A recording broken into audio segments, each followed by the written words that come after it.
আসসালামু আলাইকুম। আশা করছি সবাই ভালো আছো। তো এই তো আমি মানে সকাল সকাল আজ ছোলা মুড়ি দিয়ে নাস্তা করা হচ্ছে আর কি। তো মেয়েদেরকে প্রাইভেটে দিয়ে আমি এখন নাস্তাটা সেরে নিচ্ছি।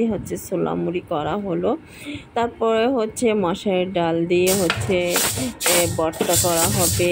তারপরে মোটা ডাল মানে যেটাকে বুটের ডাল বলা হয়, সে ডালটা দিয়ে মুড়িখণ্ড করা হবে। তারপরও ডিম ভুনা করবে। আজকে আইটেম এইসবই।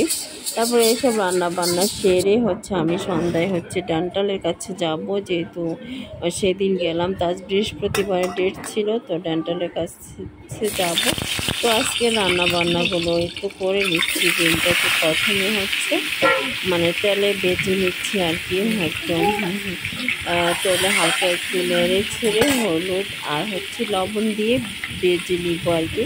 এভাবে করলে কিন্তু খেতে অনেক ভালো লাগে। তারপরে পেঁয়াজ বেরেস্তা করে দিব মানে ডিমের সঙ্গে।